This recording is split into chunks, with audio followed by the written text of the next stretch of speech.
इसमें पार करने का एक ही उपाय भगवन नाम।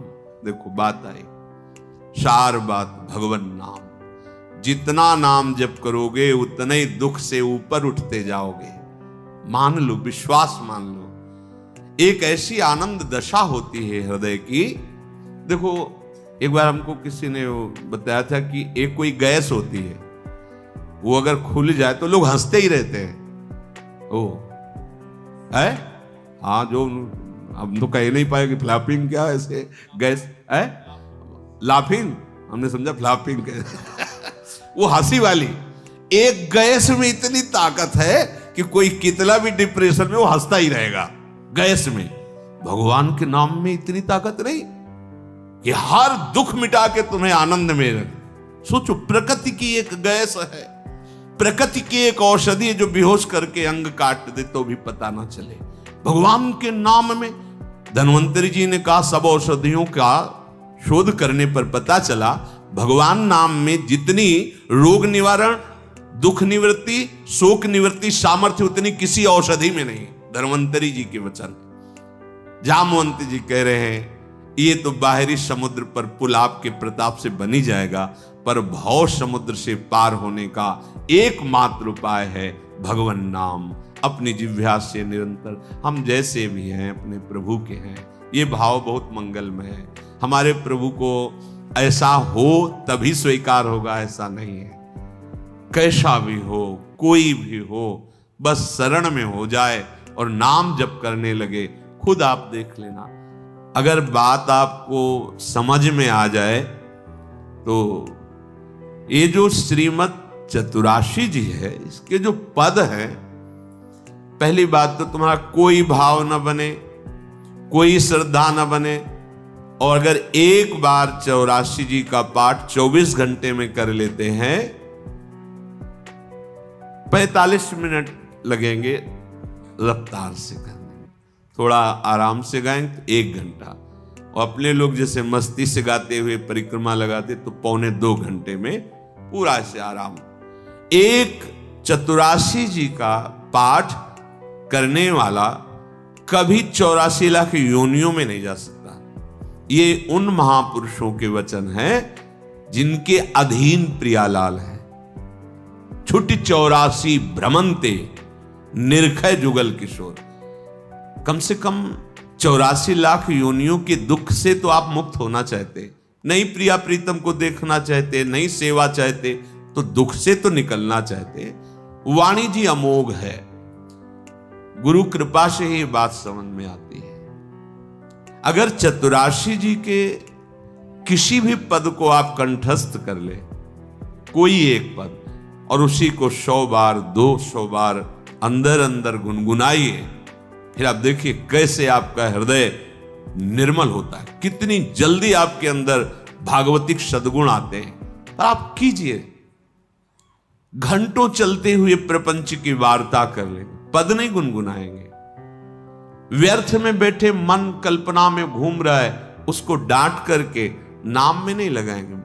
देखो, अगर सुख प्राप्त करना, इसीलिए हम प्रायः आपसे प्रार्थना करते रहते हैं कि ये आशीर्वाद, ये कोई कृपा या कोई पदार्थ दे दे, इस भ्रम में मत रहना। ऐसे ऐसे महापुरुषों के दर्शन हुए हैं जो गुरु कृपा से, इष्ट कृपा से ही केवल उनका दर्शन हो सकता। दिगंबर, शरीर की शुद्ध नहीं, खान पान की, जहां पैर नहीं रख सकते हो ऐसी तपती हुई बालू, उसमें दिगंबर पड़े हैं ब्रह्मानंद में मगन।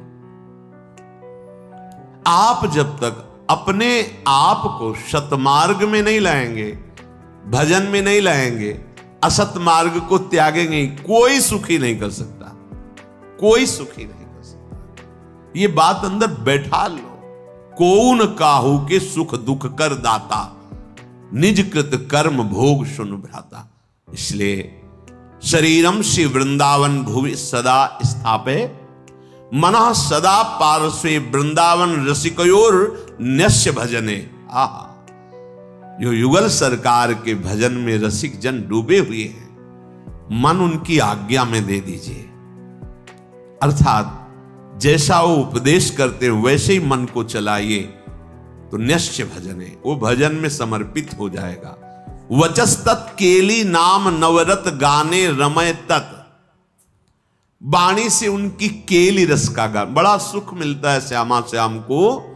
सबसे बड़ा सुख मिलता है जब उनकी लीला का गायन करके सुनाते हो। जैसे आप गा रहे हो, आज निकुंज मंजु में खेलत नवल किशोर नवीन किशोरी, अति अनुपम अनुराग परस्पर सुन भूत भूतल्प, ये जोरी मुस्कुराती है प्रिया प्रीतम की। बस ये जहां प्रसन्न भये तो क्या होता है, जब राधिका श्याम प्रसन्न भये तो नित्य समीप सुख खींच ले। बस हमारी बात बन गई, हमारे मन को समीप। तो किशोरी मात मानम किमिश कुमारी नुकले, श्री लाडली जी के समीप उनकी सेवा की भावना और भाव देह दोनों प्राप्त हो जाता है। जब लाडली जी घसीट लेती है तो सेवा की भावना और सेवा जिससे संपादित होती, वो देह, जो सेवा संपादन की देह है, वो सच्चिदानंद है, पार्थिव देह नहीं, जन्म मरण वाला मलमूत्र बनाने वाला शरीर नहीं, चिदानंद देह। तब वो देख पाता है जो यहां श्रीपाद के सदा पार्श्वे, वो देख पाता है अपनी प्राणेश्वरी स्वामिनी के पार्श्व में विराजमान, कैसा अद्भुत सुख। पर वचस्तत् केली नाम नवरत, नवीन नवीन सुख का अनुभव होना चाहिए, तभी मानना हृदय निर्मल हो। एक पद को 100 बार गा रहे तो हर बार आपको नया रस मिल रहा है। नाम जब के हर बार नया सुख मिल रहा है नाम से, राधा राधा राधा, हर बार एक नया अनुराग पैदा हो रहा है नाम के प्रति, नई आसक्ति पैदा हो रही है। कथा पीयूषादौ श्रवण युगल प्रीति विकलम, जब आप प्यारे जू की रूप माधुरी, गुण माधुरी, लीला माधुरी सुनेंगे तो कह रहे प्रीति विकलम, निश्चित ऐसे प्रेम विह्वल कर देने वाली वृत्ति पैदा होगी।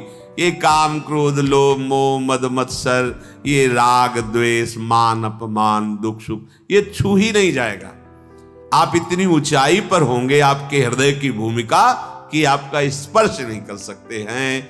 ये हुआ आशीर्वाद, ये हुआ संत समागम, ये हुआ मनुष्य जीवन का परम लाभ। इसलिए धैर्य पूर्वक चलो, ये आशा मत करो कि तुम्हें कोई महान भक्त कहे, महान संत कहे तो तुम संत हो, तुम्हारा भजन सार्थक।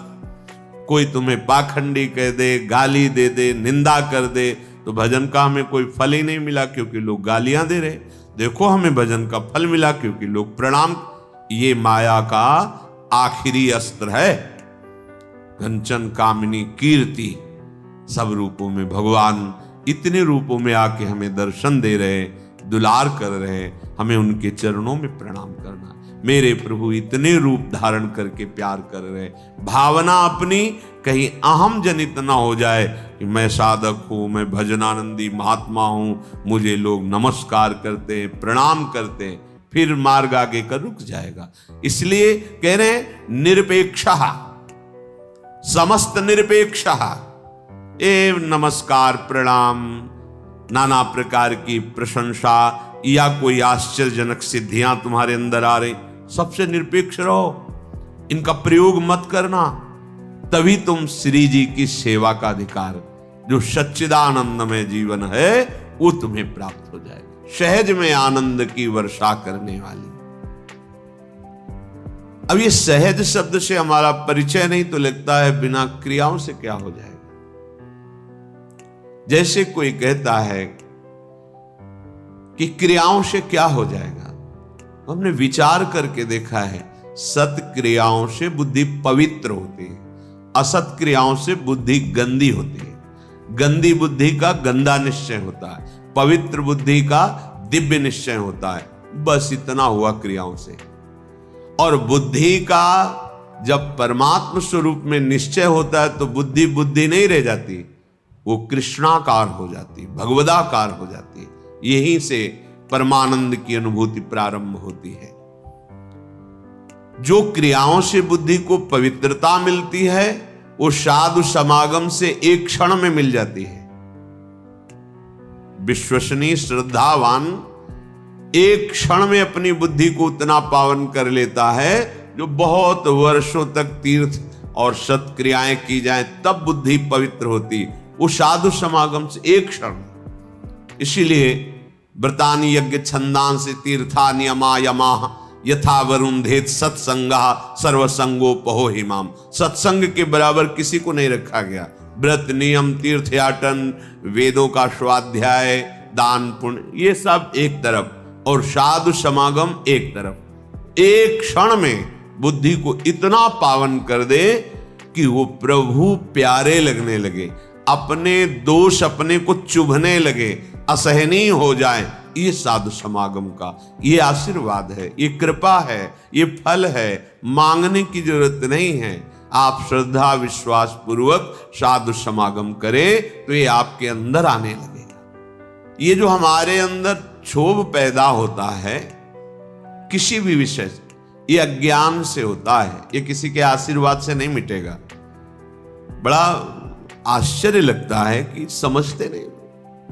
आप आशीर्वाद दे दो हमारा मन शांत हो जाए, कोई आशीर्वाद नहीं है। भ्रम में मत फंसना, बात समझना पड़ेगा। आपको विवेक के द्वारा आपको अपनी बात काटनी पड़ेगी, तब आपको शांति मिलेगी।